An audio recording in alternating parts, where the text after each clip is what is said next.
बिस्मिल्लाहिर्रहमानिर्रहीम अल्लाहुम्मा सल्लि अला सय्यदिना व मौलाना मुहम्मद व बारिक वसल्लम अलैहि। डियर स्टूडेंट्स, उम्मीद है आप सब खैरियत से होंगे। अल्लाह सबको अपने हिफ्ज़ व ईमान में रखे। कंप्यूटर साइंस की आज की हमारी क्लास में हमारा टॉपिक फॉर्मेटिंग टेक्स्ट है। Formatting text in Microsoft word 2007। ये एक लेसन नंबर 4 है। सेकंड टर्म में ये हमारा लेसन नंबर 4 है। क्लास 7 के हवाले से आज की हमारी ये वीडियो है। तो स्टार्ट करते हैं अपनी आज की वीडियो। सबसे पहले आप स्क्रीन पे अपनी बुक का टाइटल पेज देख रहे हैं। इस पेज के दिखाने का मकसद आप जानते हैं जी, बिल्कुल एक याद दहानी है कि ये बुक आपके हाथ में होनी चाहिए और आपके हाथ में आपका पेन पेंसिल वगैरह होना चाहिए, जिससे आप अपने इंपॉर्टेंट पॉइंट्स को मार्क कर सकें, क्वेश्चंस वगैरह के आंसर नोट कर सकें। तो स्टूडेंट्स, हम कौन सा चैप्टर पढ़ रहे थे?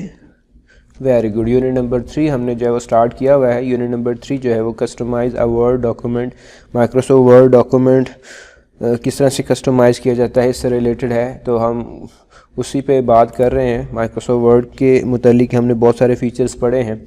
लास्ट टाइम आपको याद होगा आपने आर्टिकल 2.2 कंप्लीट किया था। आर्टिकल 2.2 एडिटिंग टेक्स्ट था। टेक्स्ट को किस तरह से एडिट किया जाता है। एडिटिंग में इंसर्टिंग एंड डिलीटिंग टेक्स्ट हमने पढ़ा और मूविंग टेक्स्ट पढ़ा। मूविंग टेक्स्ट के दो मेथड थे, ड्रैग एंड ड्रॉप और copy and paste, cut and paste.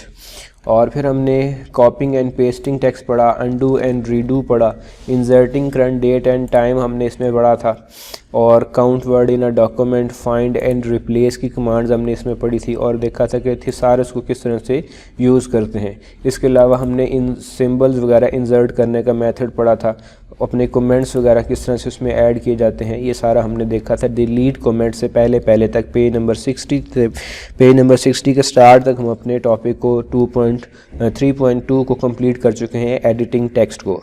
अब हम देखेंगे फॉर्मेटिंग टेक्स्ट के, टेक्स्ट को किस तरह से फॉर्मेट किया जाता है, खूबसूरत बनाया जाता है, जिसमें फ़ॉन्ट्स आएंगे और उनको चेंज करने के कुछ मेथड्स हम देखेंगे। और फिर उसके बाद हम फ़ॉन्ट स्टाइल्स के बारे में बात करेंगे। आर्टिकल 3.3.2 जिसमें फ़ॉन्ट स्टाइल्स के बारे में बात की जाएगी। डिफरेंट फ़ॉन्ट स्टाइल्स होते हैं। फिर टेक्स्ट कलर है 3.3, आर्टिकल 3.3 जो है टेक्स्ट कलर किस तरह से अप्लाई किया जाता है। और फिर 3.4 है हाईलाइट टेक्स्ट को किस तरह से हाईलाइट किया जाता है, जैसे आप हाईलाइटर यूज़ करते हैं उसी तरह आप वर्ड के डॉक्यूमेंट्स को भी हाईलाइट कर सकते हैं। फिर हम देखेंगे कि टेक्स्ट को किस तरह से अलाइन किया जाता है, अलाइनमेंट ऑफ द टेक्स्ट। और फिर लास्ट में हम देखेंगे लाइन स्पेसिंग, कि लाइन स्पेसिंग किस तरह से एडजस्ट की जाती है। तो ये आज के हमारे टॉपिक हैं। पेज नंबर 68 तक इंशाल्लाह आज हम डिस्कस करेंगे। तो स्टार्ट करते हैं पेज नंबर 60 से जी। फॉर्मेटिंग टेक्स्ट, सबसे पहले हम देखेंगे कि टेक्स्ट फॉर्मेटिंग क्या होती है। Formatting text can enhance the appearance of a document. Formatting text के ज़रिए से आप टेक्स्ट की अपीयरेंस को बढ़ा सकते हैं, खूबसूरत कर सकते हैं।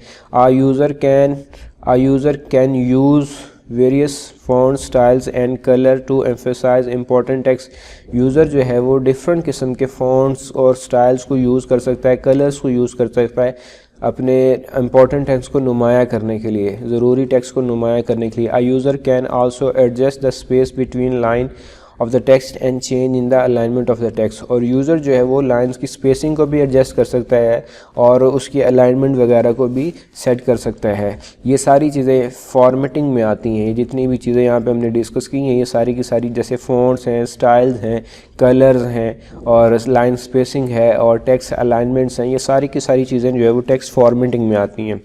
देखें, सबसे पहले आपने टेक्स्ट को टाइप करना होता है। टेक्स्ट टाइप करने के बाद आप उसे एडिट करते हैं, एडिट करने के बाद आप उसे फॉर्मेट करते हैं और फॉर्मेट करने के बाद फिर आपका डॉक्यूमेंट तकरीबन तैयार हो जाता है। तो सबसे पहले देखें फ़ॉन्ट्स क्या है। A font is a set of characters, for example letters, numbers of symbol with a specific design. Font basically एक जो है वो सेट ऑफ कैरेक्टर्स है जिसमें लेटर्स भी होते हैं, नंबर्स भी होते हैं, सिंबल्स भी होते हैं। जैसे कि ये सारा आपके सामने लिखा हुआ ये भी फ़ॉन्ट है, तो ख़ास डिज़ाइन को हम फ़ॉन्ट कहते हैं। Fonts are use to enhance the appearance of the documents. Fonts basically जो है वो डॉक्यूमेंट्स की अपीयरेंस को खूबसूरत बनाने के लिए, बढ़ाने के लिए यूज़ होता है। Font haves names such as time new Roman, Arial, Verdana. Fonts के कुछ नेम हैं जैसे कि टाइम न्यू रोमन है, एरियल है, वर्दाना है। अब ये टाइम न्यू रोमन देखने में कैसा नज़र आता है? ये जो वर्ड टाइम न्यू रोमन लिखा हुआ है ये बेसिकली अपने ही फ़ॉन्ट में टाइम न्यू रोमन में ही लिखा हुआ है, तो टाइम न्यू रोमन देखने में हमें इस तरह से नज़र आएगा। वर्दाना जो है वो देखने में इस तरह से नज़र आएगा, जैसे यहाँ पे वरदाना लिखा हुआ। तो ये बेसिकली अपने ही फ़ॉन्ट में इनके नेम्स लिखे हुए, एरियल देखने में इस तरह से नज़र आएगा। तो ये हमारे पास फेमस किस्म के जो है कुछ फ़ॉन्ट्स हैं, time new Roman, Arial and Verdana. अब मेथड टू चेंज फ़ॉन्ट को चेंज करने के मेथड कौन से, देखें 3 तरह से फ़ॉन्ट चेंज होता है। सबसे पहले चेंजिंग फ़ॉन्ट यूजिंग रिबन्स, आप रिबन्स के ज़रिए से यूज़ करें, उसे चेंज करेंगे। नंबर 2 पे changing font using mini tool bar, आप उसे मिनी टूल बार के ज़रिए से चेंज करेंगे। और थर्ड है dialog box, changing font using dialog box, कि आप उसे डायलॉग बॉक्स के ज़रिए से भी चेंज कर सकते हैं। तो पहला मेथड देखें, रिबन्स के ज़रिए से आप उसे कैसे चेंज करेंगे। ओपन अ ब्लैंक डॉक्यूमेंट, कोई भी ब्लैंक डॉक्यूमेंट ओपन कर लें, type your name, school name, अपना नाम और स्कूल का नाम इस तरह से टाइप कर लें जैसे यहाँ पर ये टाइप किया गया। सिलेक्ट द टेक्स्ट, टेक्स्ट को सिलेक्ट करें। याद रखें कोई भी ऑपरेशन परफॉर्म करवाने से पहले आपको टेक्स्ट सेलेक्ट करना होता है, ये हमेशा याद रखने वाली बात है। सिलेक्ट द टेक्स्ट, टेक्स्ट को सिलेक्ट करें।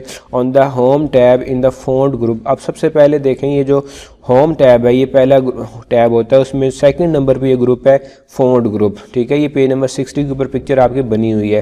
फ़ॉन्ट ग्रुप में देखें, click to see the list font, उसमें ये लिस्ट आप चेक करें जहाँ पे फ़ॉन्ट्स आपको नज़र आ रहे हैं और उसके आगे इस तरह से एक ड्रॉप डाउन एरो बना हुआ है जैसे यहाँ पे दिखाया हुआ है पेज नंबर 61 पे। Drop down list of font appear, एक ड्रॉप डाउन लिस्ट जो है वो इससे अपीयर हो जाएगी। Click choose a new font, आप इसमें से कोई भी न्यू फ़ॉन्ट चूज़ कर लें। Font of your name and school name will be change, तो इस तरह से आपका नेम और आपका स्कूल का जो नेम है वो आपके रिक्वायर्ड फ़ॉन्ट में जो आपने सेलेक्ट किया है उस फ़ॉन्ट में चेंज हो जाएगा। अब इसी को हम जो है वो मिनी टूल बार के ज़रिए से भी अप्लाई करवा सकते हैं। मिनी टूल बार के ज़रिए से कैसे, जब आप टेक्स्ट को सिलेक्ट कर लेंगे तो उसके बाद थोड़ी देर अगर आप अपने माउस के पॉइंटर को वहीं पर रखते हैं तो एक मिनी टूल बार शो हो जाती है जैसे कि ये पेज नंबर 61 में लास्ट वाली पिक्चर पे दिखाया हुआ है। और फिर यहाँ से आप वही ऑप्शन यूज़ करके अपने फ़ॉन्ट को सिलेक्ट कर सकते हैं जैसे कि पेज नंबर 62 के ऊपर दिखाया हुआ है। चूज़ अ न्यू फ़ॉन्ट, एक न्यू फ़ॉन्ट चूज़ किया गया है तो इससे जो है वो आपका टेक्स्ट जो है वो रिक्वायर्ड फ़ॉन्ट में चेंज हो गया। लास्ट मेथड इसका है changing fonts using dialog box, dialog box के ज़रिए से भी आप फ़ॉन्ट को चेंज कर सकते हैं।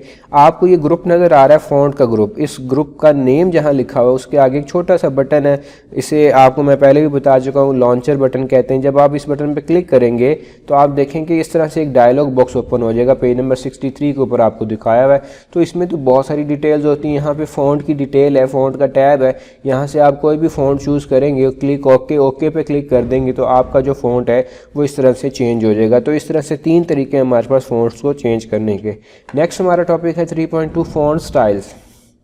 जी, फ़ॉन्ट स्टाइल्स कौन से होते हैं, मिसाल के तौर पे आप अपने फ़ॉन्ट को मोटा कर देते हैं, बोल्ड कर देते हैं, जैसे आपकी हेडिंग्स वगैरह होती हैं आप मार्कर से लिखते हैं, या आप थोड़ा सा उसको जो है वो कर्व दे देते हैं, इटैलिक फॉर्म में आप उसे ले आते हैं या आप उसे अंडरलाइन करते हैं, ये फ़ॉन्ट स्टाइल कहलाते हैं। The emphasise information in a document, अपने डॉक्यूमेंट में इंफॉर्मेशन को नुमाया करने के लिए a user can make the text bold, italic और अंडरलाइन, यूज़र अपने टेक्स्ट को बोल्ड कर सकता है यानी मोटा कर सकता है। अब यहाँ पे देखिए जो बोल्ड है ये भी बोल्ड वर्ड में लिखा हुआ है, मोटा ही लिखा हुआ है। इटैलिक या उसे थोड़ा सा तिरछा कर सकता है जैसे कि यहाँ पे आपको नज़र आ रहा है, और अंडरलाइन या उसे अंडरलाइन कर सकता है अपने टेक्स्ट को नुमाया करने के लिए। These formatting commands can be activated easily by clicking any these button respectively, ये कमांड बड़ी ही आसानी से अप्लाई की जा सकती है इन बटन्स पे क्लिक करके। ये बटन आपके पास फ़ॉन्ट ग्रुप में यहाँ पर ये देखें मौजूद होते हैं। नेक्स्ट देखें पेज नंबर 64। अब हम इन्हें किस तरह से चेंज करेंगे changing font style, font style को चेंज करने के लिए आप याद रखें पहले आप उसे सिलेक्ट करें, सिलेक्ट करने के बाद फिर ये बटन है बोल्ड का बटन और अंडरलाइन का बटन और इटैलिक का बटन, जैसे यहाँ पे इन्हें प्रेस किया गया है आप इन्हें एक्टिवेट कर दें तो ये टेक्स्ट आपका जो है वो चेंज हो जाएगा। अब यहाँ पे पूरी एक एक्टिविटी है, इसे आपने खुद से परफॉर्म करना है। ये एक पैराग्राफ छोटा सा लिखा गया है पाकिस्तान और इंडिया के मैच के मुतालिक, और उसमें फिर जो है वो हमने क्या किया है, चेंज क्या किया कि पाकिस्तान और इंडिया को पहले बोल्ड कर दिया, यहाँ पे देखें आपको बोल्ड नज़र आ रहा है, और फिर इसको अंडरलाइन भी कर दिया, और फिर पाकिस्तान के वर्ड को बोल्ड कर दिया, अब्दुल रज़ाक को बोल्ड भी कर दिया और उसे इटैलिक में भी चेंज कर दिया। तो इस तरह से अब ये देखें आप कि जो पहले वाली पिक्चर है पेज नंबर 64 के ऊपर उसमें और पेज नंबर 64 के के ऊपर जो दूसरी वाली पिक्चर है उसमें क्या डिफरेंस है कि यहाँ पे आपको बिल्कुल सिंपल टेक्स्ट नज़र आ रहा है और ये दूसरी वाली पिक्चर में आपको कुछ वर्ड बोल्ड नज़र आ रहे हैं, कुछ अंडरलाइन नज़र आ रहे हैं और कुछ इटैलिक नज़र आ रहे हैं। मिसाल के तौर पे पाकिस्तान बोल्ड लिखा हुआ है, अब्दुल रज़ाक जो है वो इटैलिक फॉर्म में लिखा हुआ है और पाकिस्तान वीएस इंडिया जो है वो बोल्ड भी है और अंडरलाइन भी है। तो जस्ट आपने इन्हें सेलेक्ट करना है, सेलेक्ट करके आप उन बटन्स पे क्लिक कर देंगे तो वो टेक्स्ट उसमें चेंज हो जाएगा। नेक्स्ट हमारा टॉपिक है टेक्स्ट कलर। जी, हम अपने टेक्स्ट के कलर को भी चेंज कर सकते हैं। जैसे पाकिस्तान के लिए यहाँ पे ग्रीन कलर यूज़ हुआ है, इंडिया के लिए यहाँ पे ऑरेंज कलर यूज़ हुआ है और पाकिस्तानी प्लेयर अब्दुल रज़ाक के लिए यहाँ पे ग्रीन कलर यूज़ है। सेम वही मेथड है, सेम वही प्रोसीजर है। आप उसे सिलेक्ट करें, सिलेक्ट करने के बाद आप यहाँ पर ये आपको फ़ॉन्ट ग्रुप में एक लेटर नज़र आ रहा है ए और उसके नीचे देखें आप जो है वो कलर्ड लाइन है, तो उस पर आप क्लिक करेंगे तो इस तरह से आपके पास एक जो है वो कलर पैलेट ओपन हो जाएगी जिसमें कलर थीम्स होंगे। आप यहाँ से कोई भी कलर सेलेक्ट कर दें तो आपका जो है वो टेक्स्ट उस कलर में चेंज हो जाएगा। तो इस तरह से आप अपने टेक्स्ट के कलर को भी चेंज कर सकते हैं। नेक्स्ट है highlight text, article 3.4 highlighted text. Text को किस तरह से हाईलाइट किया जाता है? Highlighting tool is use to mark an important information in a document. Document में जो इंपॉर्टेंट इन्फॉर्मेशन है उसको मार्क करने के लिए आप हाईलाइटर यूज़ करते हैं। जैसे हम देखते हैं कि अक्सर स्टूडेंट अपनी बुक के ऊपर जो आंसर्स हैं वो हाईलाइटर से मार्क कर लेते हैं ताकि वो प्रोमिनेंट हो सके, नुमाया हो सके। तो इसके लिए भी हमारे पास वही मेथड है। अब यहाँ पे आपको एक पैराग्राफ लिखने के लिए कहा गया, suppose we want the highlight important dates in the following paragraph. इस पैराग्राफ में जो इंपॉर्टेंट डेट्स हैं उनको हम हाईलाइट करना चाहते हैं। लाइक यहाँ पे देखें लास्ट पिक्चर में 14 अगस्त 1947, सितंबर 1948, ठीक है। अब इनको हम हाईलाइट करना चाहते हैं तो किस तरह से हाईलाइट करेंगे? On the home tab, home tab में देखें पहला ग्रुप है in the font group, second group जो है फॉन्ट ग्रुप का है। क्लिक दिस बटन, आपने इस बटन पे क्लिक करना है जो पहले आपको नज़र आ रहा है। अपनी पिक्चर में भी आप देख सकते हैं, जब आप इस पे क्लिक करेंगे तो क्या होगा? Click highlighted, click it display available highlighted colour, ये आपको जो अवेलेबल हाईलाइटेड कलर है वो डिस्प्ले कर देगा। Click highlighted colour we want to use, जो कलर आप यूज़ करना चाहते हैं। लाइक यहाँ पे ग्रीन कलर जो है वो ब्लू, लाइट ब्लू कलर जो है वो चूज़ किया गया है। The mouse pointer change into highlighter when it is over the document. तो आपका जो माउस पॉइंटर है जो पहले आपको कर्सर की फॉर्म में नज़र आ रहा होता है, एक लाइन में नज़र आ रहा होता है, वो इस तरह से हाईलाइटर में चेंज हो जाएगा जब आप उसे अपने डॉक्यूमेंट में लेके आएंगे। जब आप अपने माउस के पॉइंटर को अपने टेक्स्ट के ऊपर लेकर आएंगे तो वो इस तरह से हाईलाइटर में चेंज हो जाएगा। Select each area of the text bye dragging the mouse. अब आप उस एरिया को सिलेक्ट करें ड्रैग करवा के, अपने माउस को उसके ऊपर से ड्रैग करवा के क्लिक करके जब आप मूव करवाएंगे the selected text appear in highlighted, तो आपका जो सिलेक्टेड टेक्स्ट है वो हाईलाइटेड हो जाएगा। After finishing highlighted click the highlighting button again और प्रेस एस्केप की। जब आपकी हाईलाइटिंग कंप्लीट हो जाए तो आपने दोबारा से इस बटन पे क्लिक कर देना है। यहाँ पर भी नज़र आ रहा है आपको, इस बटन पे क्लिक कर देना है या एस्केप की कीबोर्ड से प्रेस कर देंगे तो वो हाईलाइटेड हो जाएगा। डेट्स मैं उम्मीद करता हूँ कि आप बड़ी तवज्जो के साथ इसे सुन रहे होंगे क्योंकि ये बहुत सारी चीज़ें जो है वो प्रैक्टिस से रिलेटेड हैं। जब आप इसे अच्छे से समझ लेंगे तो प्रैक्टिस करना भी आपके लिए आसान हो जाएगा। नेक्स्ट टॉपिक हमारा 3.5 देखें, अलाइनमेंट ऑफ द टेक्स्ट, यानी हम अपने टेक्स्ट को अलाइन कर सकते हैं। मिसाल के तौर पर आप देखें जो हम पोएम वगैरह यूज़ करते हैं उसमें टेक्स्ट हमारा जो है वो सेंटरली होता है। जो हम कोटेशन वगैरह लिखते हैं वो सेंटर लिखी जाती हैं। कुरान शरीफ की आयत का तर्जुमा वगैरह हम सेंटर लिखते हैं। अगर आप जो है वो उर्दू टाइपिंग कर रहे हो तो वो राइट साइड से लिखी जाती है। अगर आप जो इंग्लिश टाइप कर रहे हो तो वो लेफ़्ट साइड से लिखी जाती है। इसी तरह फुल जस्टिफिकेशन वगैरह में। तो ये डिफरेंट किस्म की हमारे पास अलाइनमेंट है कि हम ये देखना चाहते हैं कि हमारा टेक्स्ट डॉक्यूमेंट में किस तरह से नज़र आए। तो alignment is a way in which text is place between the margin of the page. Page का जो मार्जिन होता है, जो सिरे होते हैं, जो हाशिया होता है, उसके दरमियान में हमारा टेक्स्ट किस तरह से नज़र आए, इसे हम जो है वो अलाइनमेंट कहते हैं। Text can be line up at the left, centre, right side of the page. Text जो है वो लाइन अप हो सकता है लेफ़्ट साइड में, सेंटर हो सकता है या राइट साइड में। तो इस तरह से हम टेक्स्ट को लाइन अप कर सकते हैं। स्पो टाइप द पोएम, ये पोएम आपके सामने है, ठीक है। कैबलर कैबलर मेड माई शू, इसे आप इस तरह से टाइप करें और फिर हर सेंटेंस को देखो। इस सेंटेंस को आपने जो है वो लेफ़्ट अलाइन कर दिया, इसको सेंटर अलाइन कर दिया, थर्ड लाइन को आपने राइट अलाइन कर दिया, फोर्थ लाइन को आपने जस्टिफाई कर दिया। तो इस तरह से ये सारी अपनी पोजीशंस चेंज कर गई हैं लाइंस। अब इसके बाद देखें hold control and press A to select all, ये एक शॉर्टकट की बताई हुई है, कीबोर्ड से कंट्रोल CTRL और ए आप प्रेस कर दें तो सारा ही टेक्स्ट आपका सिलेक्ट हो जाएगा। On the home tab in the paragraph group, अब होम टैब में यहाँ पर आपको फर्स्ट टैब जो है वो होम टैब है, इसमें जो थर्ड ग्रुप है वो पैराग्राफ ग्रुप है, इसमें ये बटन आपको नज़र आ रहे हैं, यहाँ से आप इन्हें 1 by 1 अप्लाई कर सकते हैं। Click each alignment icon 1 by 1 to get a new alignment, तो इस तरह से टेक्स्ट आपका अलाइन हो जाएगा।